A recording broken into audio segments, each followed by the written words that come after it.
माध्यम से मुझको मालूम हुई, कुमार वीरेंद्र की आगे भी ज़रूरत पड़ने वाली है। वो ज़रूरत इसलिए पड़ने वाली है कि जिस तरीके से इतिहास को हम बदलने की तैयारी कर रहे हैं और इतिहास का जैसा हमारा इंटरप्रिटेशन है और विद्वता के लिए समाज में जो आदर है, उसका आलम यह है कि कबीर, गुरु नानक और रैदास इकट्ठे बैठ जाते हैं। वीरेंद्र जी आके बताएंगे ना बाद में लोगों को, कबीर भाई जैसे इकट्ठे नहीं बैठे थे, रैदास और दूसरे लोगों का कार्यक्रम अलग अलग था। तो हम जिस मुल्क के अंदर रहते हैं उस मुल्क का एक यथार्थ ये भी है, और इस ऐसा किसने कहा उसका जिक्र मैं नहीं करना चाहता हूँ। यहाँ बहुत सारे लोगों को मालूम होगा कि इस देश के सत्ता के सर्वोच्च शिखर पर बैठा हुआ एक आदमी कबीर के यहाँ मगहर जाता है और कबीर का ऐसे स्मरण करता है जिसमें वो कहता है कि तीनों मिलकर इकट्ठे विचार किए थे, और तीनों कब इकट्ठा हुए थे वीरेंद्र जी ज़्यादा बेहतर बताएंगे। तो ये जो इतिहास बोध के साथ छेड़छाड़ की जो सुविधा के हिसाब से कोशिश की जा रही है, ऐसे में कबीर का स्मरण उनकी विदग्धता के लिए, पाखंड पे पूर्ण वेग से उनके प्रहार के लिए और साफ साफ बोलने के लिए हमको करने की जरूरत है। कबीर ने अपने अंदर जो साहस पाया था सिकंदर लोदी से आंख में आंख मिला के बात करने का, वही साहस हिंदुस्तान के प्रत्येक व्यक्ति को दिल्ली से आंख में आंख मिला के पाना चाहिए कबीर के माध्यम से, ताकि वो इतिहास की तथ्यात्मक सच्चाइयों से रूबरू हो सके। हिस्ट्री जो है वो चेरी पिकिंग नहीं है। चेरी पिकिंग से मेरा मतलब क्या है? इतिहास गुलाब चुनने का काम नहीं है। इतिहास असल में मानवीय उत्क्रम की कथा है, और मनुष्य जब होता है तो वहाँ कीचड़ भी फैलता है, गुलाब भी बिखरता है, और आप किसी से दामन बचा के इतिहासकार की हैसियत से नहीं निकल सकते हैं। अभी हमसे कहा जा रहा है कि हिस्ट्री को चेरी पिकिंग का मौका बनाइए, एक आदमी को चुनिए, उसके व्यक्तित्व का आख्यान कीजिए, लेकिन जब आख्यान किया जाएगा तो लोगों से ये बताया जाएगा कि पृथ्वीराज बहुत बहादुर थे, लेकिन जिस संयोगिता के लिए वो लड़ रहे थे वो संयोगिता उनके अपने मौसेरे भाई जयचंद की बेटी थी। अब ये जैसे हिंदू आदर्शों के हिसाब से उचित है कि नहीं है, इसकी भी व्याख्या हम करेंगे, और इतिहास लिखने वाला इसकी चर्चा करेगा कि अनंगपाल के नाना थे उनके, जो दिल्ली के शासक थे, फिर सोमपाल, और उनकी एक बहन जो है सो पृथ्वीराज के पिता से ब्याही गई, और दूसरी बहन जो है वो जयचंद के पिता से ब्याही गई। अब ये संयोगता उनकी 13वीं पत्नी थी।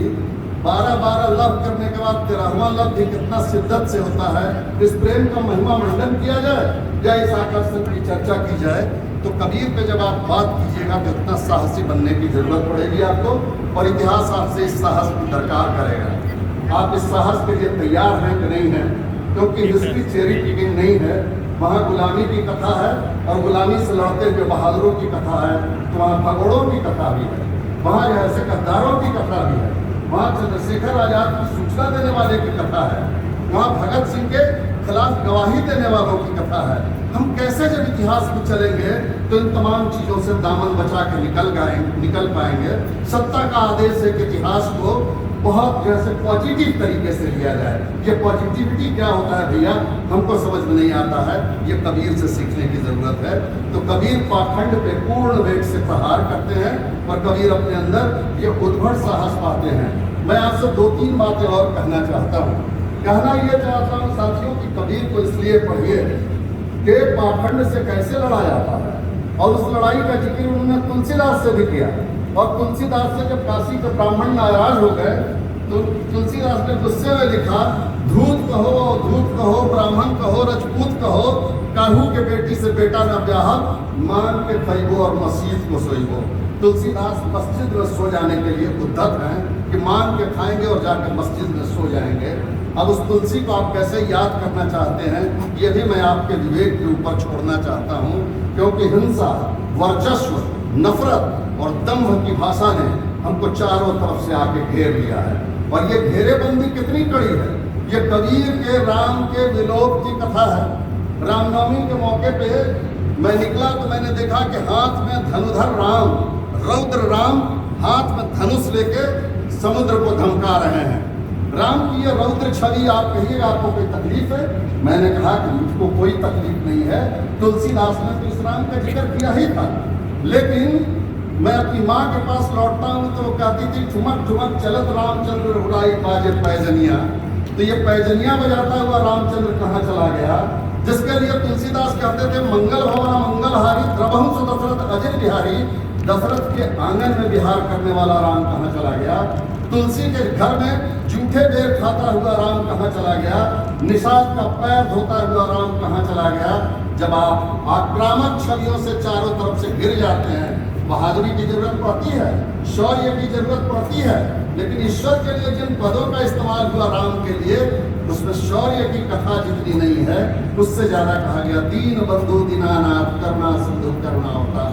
तो राम मूल रूप से दीन बंधु दीनानाथ है, करुणा सिंधु करुणा अवतार है, या किसी सत्ता प्रतिष्ठान के उग्रता के प्रतिनिधि के रूप में हाथ में धनुष थामे रौद्र राम जो है सो एकमात्र राम का प्रतिनिधित्व करते हैं, जो सब में रमा हुआ है। उस राम का जिक्र तो कबीर भी करते हैं। इसीलिए मैं आपसे कहना चाहता हूँ साथियों कि हिंसा, वर्चस्व, दंभ की इस भाषा के दौर में जब मर्दाने पर की परिभाषा बदल दी गई हो, कितना मर्दाना बच्चा चाहिए आपको?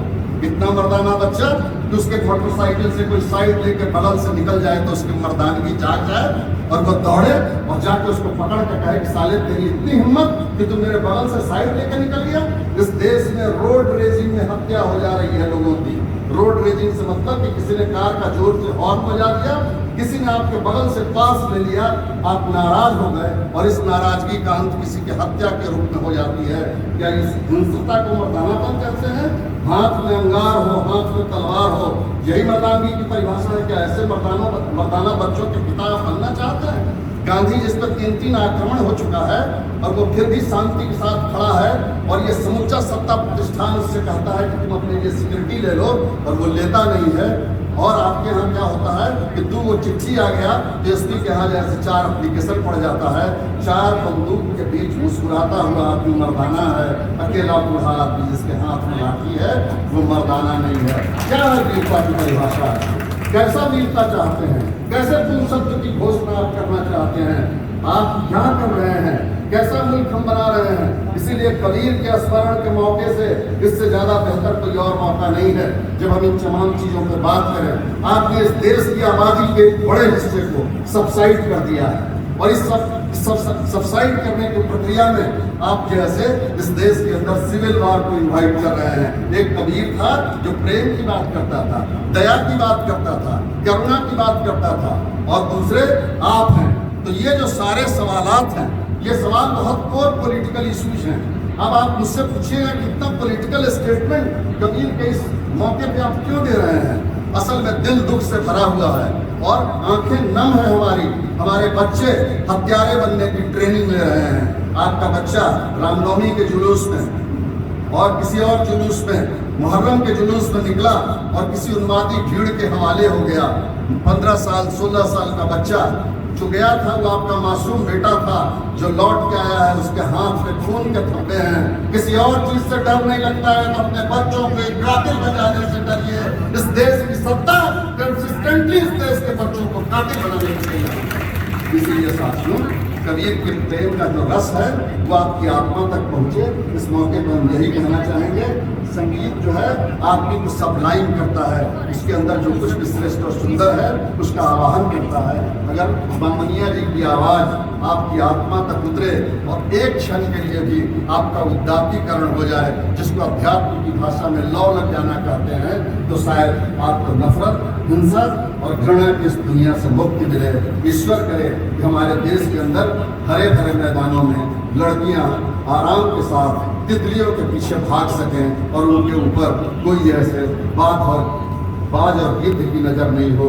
प्रेम, दया, करुणा के मूल्य, कबीर के मूल्य, भक्ति आंदोलन के मूल्य, रैदास के मूल्य, नानक के मूल्य, भक्ति आंदोलन की जो पूरी शानदार परंपरा है, जो हमारी देशज परंपरा है, जो गंगा जमनी तहजीब की कथा भी कहता है, जो सिकंदर लोदी से आंख भी मिलाता है और प्रेम से अपने लोगों का अवगाहन भी करता है। अगर कबीर की ये थोड़ी सी करुणा, कबीर का ये थोड़ा सा प्रेम आपके पास पहुंचे तो शायद ये हमारे ज़माने की आखिरी उम्मीद है। इस उम्मीद को सलाम करते हुए और इस उम्मीद को जगाए रखने के लिए ऐसे ही गाते रहने की ज़रूरत है। लोग गाते रहेंगे, उम्मीद जगाते रहेंगे, क्योंकि वो जो है सो तमाम दिक्कतों के बावजूद, तमाम परेशानियों के बावजूद दिए लपलपाते रहते हैं और सुबह होने का इंतजार करते हैं। तो अपने दिलों को उम्मीद से लबरेज रखिए, मोहब्बत से लबरेज रखिए। हिंसा और जो दम्भ की भाषा है इसका परिमार्जन कीजिए। कबीर आपको ये सलाहियत दें। इसी उम्मीद के साथ मैं आप तमाम लोगों का अभिवादन करता हूँ। बाकी बहुत बेहतरीन तरीके से वीरेंद्र जी ने रखा है, इसलिए मैं उसके एकेडमिक पक्ष की तरफ बिल्कुल गया नहीं। आज के ज़माने में जो कबीर की ज़रूरत मैं महसूस करता हूँ उसका जिक्र करते हुए आप तमाम लोगों को पुनः सलाम।